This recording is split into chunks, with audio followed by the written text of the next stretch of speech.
Quando a gente olha para a complexidade da natureza, sabe, é muito fácil imaginar a mão de um designer genial por trás de tudo. Mas e se o criador por trás disso tudo fosse, na verdade, cego? Esse é o paradoxo que a gente vai explorar hoje. Como é que a seleção natural, que é um processo sem propósito nenhum, consegue criar obras de engenharia que parecem simplesmente perfeitas?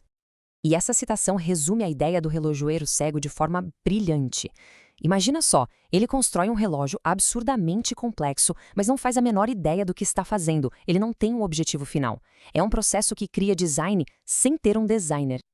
Então, aqui está o grande debate. De um lado, a nossa intuição grita que algo tão complexo como um relógio precisa de um relojoeiro mestre, né? Inteligente, com um plano.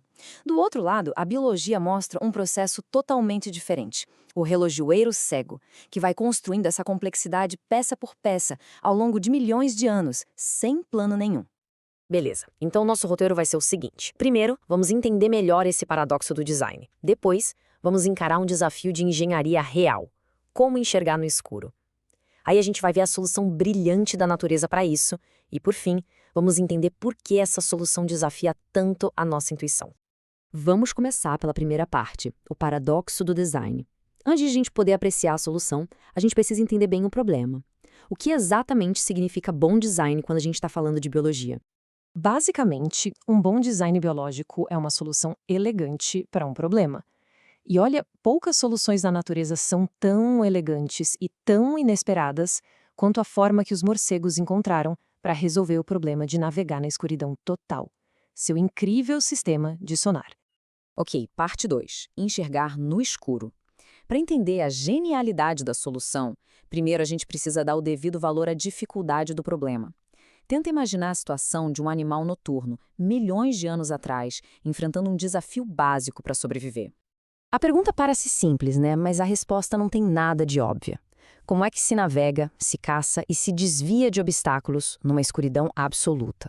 A visão, que para nós é o sentido principal, se torna completamente inútil. Que tipo de sistema alternativo poderia aparecer? Se a gente, com nossa cabeça de engenheiro, fosse resolver isso, provavelmente pensaríamos em duas coisas.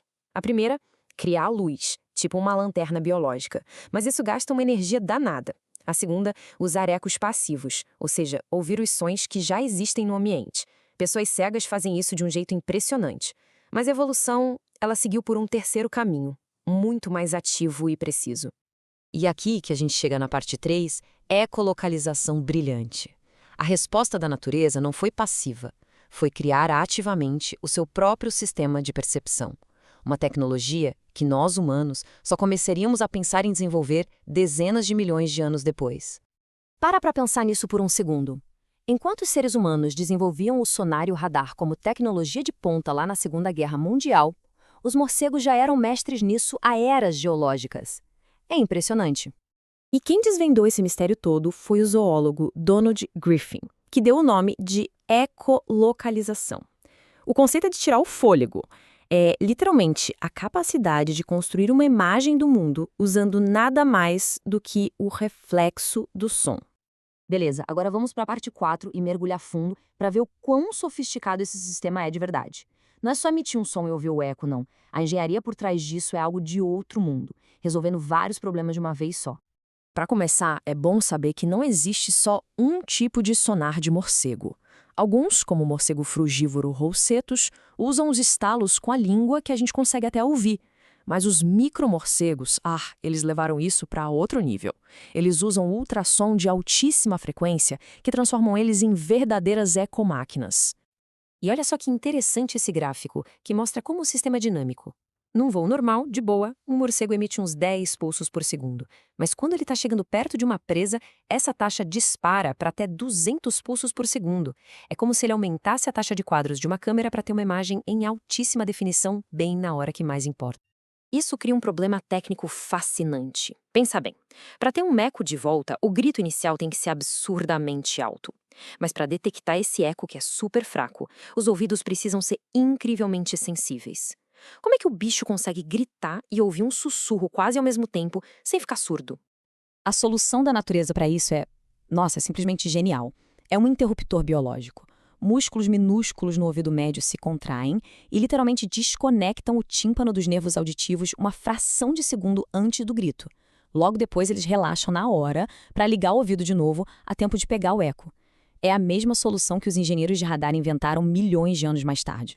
E se achou isso incrível, espera só, porque a física por trás fica ainda mais avançada. A maioria de nós conhece o efeito Doppler pelo som da sirene de uma ambulância, certo? O tom fica mais agudo quando ela se aproxima e mais grave quando se afasta. Isso acontece porque o movimento comprime ou estica as ondas sonoras.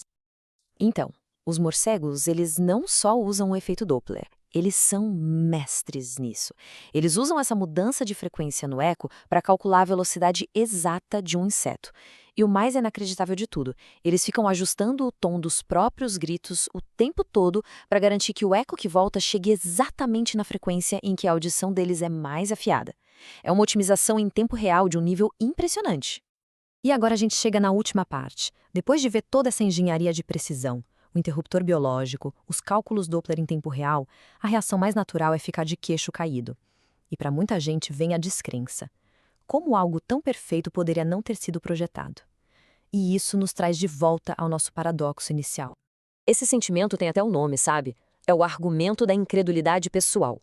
E é um sentimento poderoso, porque a nossa experiência de vida diz que coisas complexas como relógios e computadores precisam de um designer inteligente. A nossa intuição simplesmente não foi feita para entender a alternativa. E o principal ponto onde a nossa intuição falha feio é na escala de tempo. A seleção artificial que a gente fez, transformando lobos em poodles, demorou alguns milhares de anos. Pensa nisso como dar um passo. Para percorrer a história da vida na Terra, a caminhada teria a distância de Londres até Bagdá. A nossa mente, ela simplesmente não consegue processar o tamanho do tempo que a evolução teve para trabalhar. O outro grande engano da nossa intuição é aquela ideia de tudo ou nada. Achar que um sistema complexo ou funciona perfeitamente ou não serve para nada. Mas isso não é verdade. Meio olho, que talvez só consiga diferenciar luz de sombra, é infinitamente melhor do que não ter olho nenhum na hora de fugir de um predador. A evolução funciona assim, construindo em cima de versões mais simples que já davam alguma vantagem. E tudo isso nos leva a uma pergunta final que é realmente poderosa. Se o relojoeiro cego consegue produzir um nível de engenharia como esse, um sonar tão sofisticado, qual é o limite do que ele pode criar? Se a seleção natural, sem mente e sem objetivo, consegue criar essa maravilha da engenharia, existe mesmo algum limite para o seu poder criativo?